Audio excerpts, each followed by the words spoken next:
अस्सलाम वालेकुम viewers, I am रियाज शाहिद।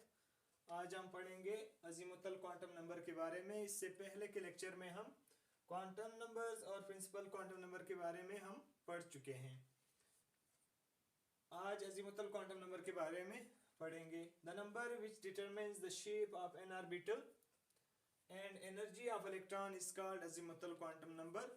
वो क्वांटम नंबर जो एक ऑर्बिटल की शक्ल या शेप को बयां करे और इलेक्ट्रॉन की एनर्जी को बयां करे, उसको हम अज़ीमुतल क्वांटम नंबर कहते हैं।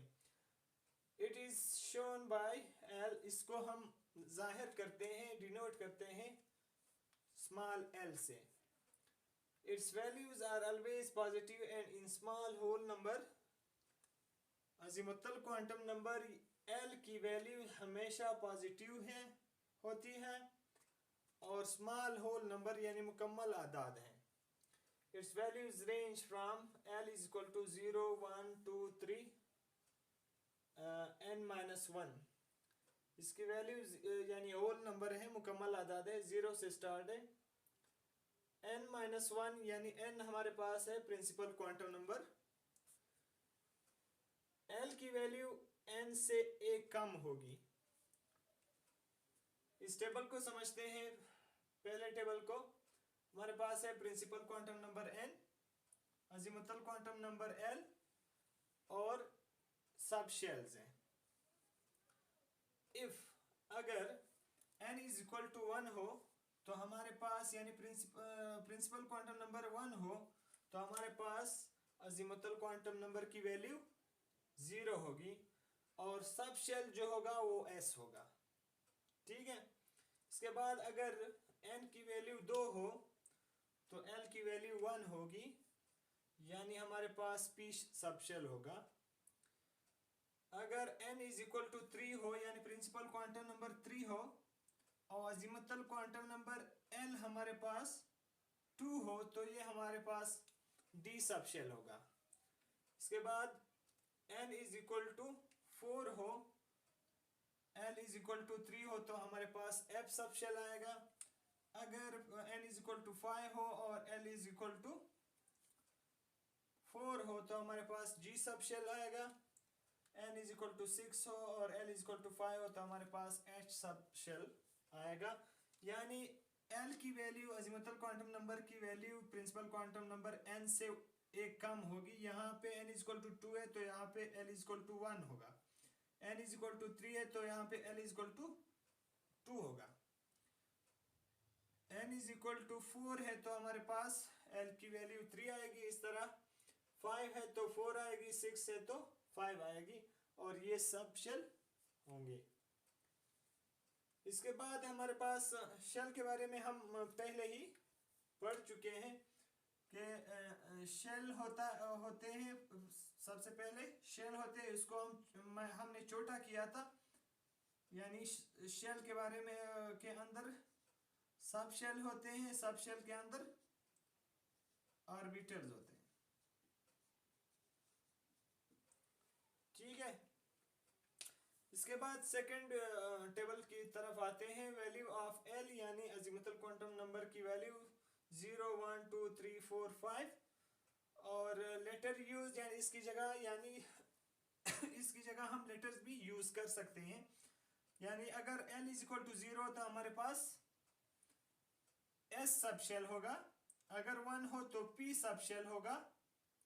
अगर 2 हो तो d सब शेल होगा। अगर 3 हो l इज इक्वल टू 3 हो तो f सब शेल होगा। अगर l इज इक्वल टू 4 हो तो हमारे पास g सब शेल होगा और अगर l इज इक्वल टू 5 हो तो हमारे पास h सब शेल होगा। इसके बाद नंबर ऑफ ऑर्बिटल्स, अगर l इज इक्वल टू 0 है यानी s सब शेल है तो इसमें ऑर्बिटल्स नंबर ऑफ ऑर्बिटल्स 1 होगा।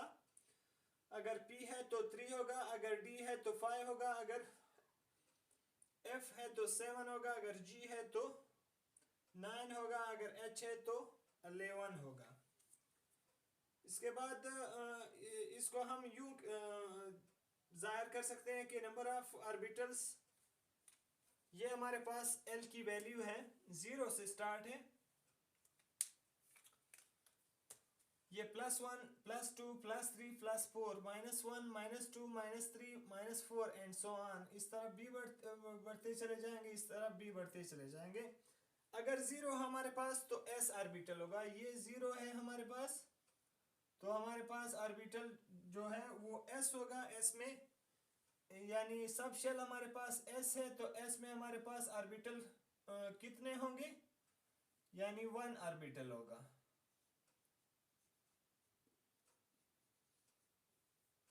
ठीक है, इसके बाद p की हमारे पास p सब शेल में हमारे पास 3 ऑर्बिटल है। 3 ऑर्बिटल कैसे, p की अगर हम बात करें, p 1 आता है l की वैल्यू, तो 1 एक ये है और एक ये, तो इन तीनों को हम लेंगे। 1 +1 0 -1 ये 3 आ गए, तो p में हमारे पास ऑर्बिटल जो होंगे वो 3 होंगे। ठीक है, इसके बाद अगर हम d की बात करें, d में 5 है। ठीक है, यहाँ पे l की वैल्यू 2 है, अगर हम 2 ले ले, 2 प्लस और 2 माइनस, हम इन सब को लेंगे। 1 2 3 4 5, हमारे पास ऑर्बिटल्स कितने आए, 5 आए। ठीक है, अगर हम f की बात करें, यहाँ पे 3 है, 3 ले लें इनके साथ, +3 और -3, 1 2 3 4 5 6 7, तो f में हमारे पास कितने ऑर्बिटल्स आए, 7 आए। इस फार्मूले से की मदद से हम ऑर्बिटल्स मालूम कर सकते हैं। ठीक है, इसके बाद है नंबर ऑफ इलेक्ट्रॉन्स। ठीक है, s में कितने इलेक्ट्रॉन आते हैं, 2 इलेक्ट्रॉन आते हैं। p में कितने आते हैं, 6 इलेक्ट्रॉन आते हैं। और d में कितने आते हैं, d सब शेल में 10 आते हैं, f में 14 आते हैं, g में 18 आते हैं, h में हमारे पास 22 इलेक्ट्रॉन्स आते हैं। इसका दुगना कर दे, s ऑर्बिटल जितने ऑर्बिटल हो गए उसको अगर आप डबल कर ले तो हमारे पास नंबर ऑफ इलेक्ट्रॉन आ जाएंगे। s सब शेल है, इसमें हमारे पास ऑर्बिटल कितने हैं, 1 है, तो 1 और 1 अगर प्लस कर दे तो हमारे पास कितने इलेक्ट्रॉन आए, 2 आए। यहाँ पे p में हमारे पास ऑर्बिटल जो है वो 3 है, 3 + 3 हमारे पास 6 आता है। यहाँ d में हमारे पास ऑर्बिटल्स कितने हैं, 5 है, 5 + 5 हमारे पास 10 आता है। f में हमारे पास 7 है ऑर्बिटल्स, अगर इनको हम 7 + 7 कर ले तो हमारे पास 14 आता है। 9 + 9 हमारे पास 18 आता है। 11 + 11 हमारे पास 22 आता है।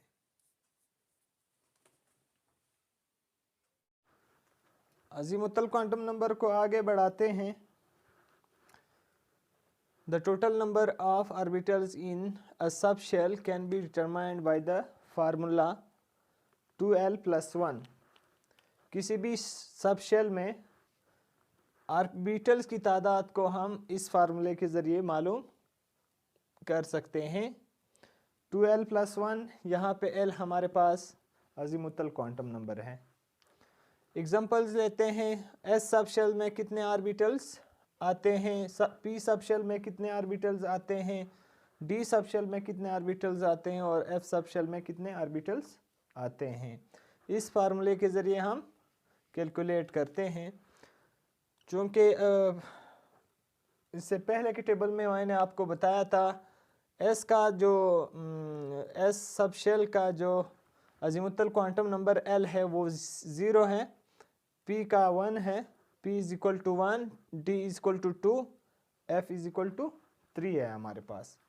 तो हम आते हैं इस फार्मूले की तरफ। 2l + 1, 2 वही लगाते हैं l की जगह, चूँकि s = c पर है तो हम c पर लगाते हैं, यानी s सब शेल के लिए अज़ीमुथल क्वांटम नंबर l की वैल्यू हमारे पास c पर है। 0 लगाया +1 वही है, 2 c पर +1 1 ऑर्बिटल, यानी s सब शेल में हमारे पास 1 ऑर्बिटल आता है।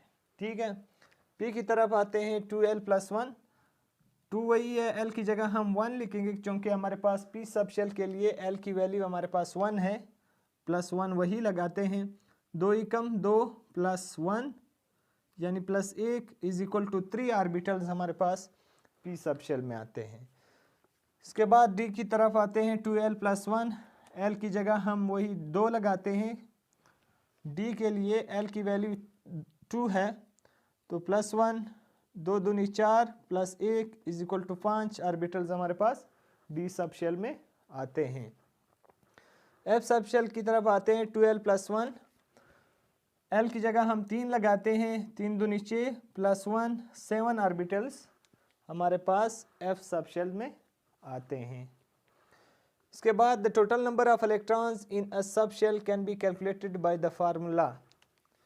किसी भी सब शेल में नंबर ऑफ इलेक्ट्रॉन्स को हम इस फार्मूले के ज़रिए कैलकुलेट कर सकते हैं, 2 × 2l + 1। ठीक है, वही फार्मूला है, इस 2 का इजाफा हुआ है इसमें। एग्जांपल्स लेते हैं, s sub shell, p sub shell, d sub shell और f सब शेल। हमें पता है कि s = 0 है l की वैल्यू, s सब शेल के लिए 0 है, p सब शेल के लिए 1 है, d सब शेल के लिए 2 है और f सब शेल के लिए हमारे पास 3 है। वही फार्मूला लगाते हैं, 2 × 2l + 1। 2 वही लगाया, ये 2 वही है, l की जगह हमने ये सिपर लगाया +1। ठीक है, 2 सिपर +1 हमारे पास ये 1 आया, 2 एकम 2 हमारे पास 2 इलेक्ट्रॉन आए। 2 इलेक्ट्रॉन का मतलब है कि s सब शेल में हमारे पास 2 इलेक्ट्रॉन आते हैं। ठीक है, इसके बाद हम p सब शेल की तरफ आते हैं, 2 × 2l + 1 है हमारे पास, 2 वही है, ये 2 भी वही है, l की जगह यानी p सब शेल के लिए l की वैल्यू हमारे पास 1 है और +1 2 एकम 2 +1 ये 2 वही है, 3 ये आ गए, 3 दूनी 6 इलेक्ट्रॉन्स हमारे पास, यानी p सब शेल में हमारे पास 6 इलेक्ट्रॉन्स आते हैं। यानी s सब शेल जो है ये मैक्सिमम 2 इलेक्ट्रॉन को अकोमोडेट कर सकता है और p सब शेल हमारे पास मैक्सिमम 6 इलेक्ट्रॉन को अकोमोडेट कर सकता है। इसके बाद d सब शेल की तरफ आते हैं, 2 × 2l + 1। l की जगह हम चूँकि d = 2 है तो l की वैल्यू 2 है, हमने 2 लगाया, 2 वही है, 2 दूनी 4 4 आया, +1 वही है, 4 और 1 5, 5 दूनी 10 इलेक्ट्रॉन्स हमारे पास d सब शेल में आते हैं। यानी d जो है ये मैक्सिमम 10 इलेक्ट्रॉन को अकोमोडेट कर सकता है, d सब शेल। इसके बाद f सब शेल की तरफ आते हैं, 2 × 2l + 1। 2 वही है, ये 2 भी वही है, l की जगह हमने f की जगह l की जो वैल्यू है f सब शेल के लिए वो 3 है, +1 3 दूनी 6 +1 6 और 1 7 7 दूनी 14 इलेक्ट्रॉन्स हमारे पास f सब शेल में आते हैं। यानी मैक्सिमम इलेक्ट्रॉन जो अकोमोडेट कर सकता है f सब शेल वो 14 है। अज़ीमुतल क्वांटम नंबर ख़त्म हो गया है। उम्मीद है कि आप लोगों को समझ आया होगा। अल्लाह हाफिज़।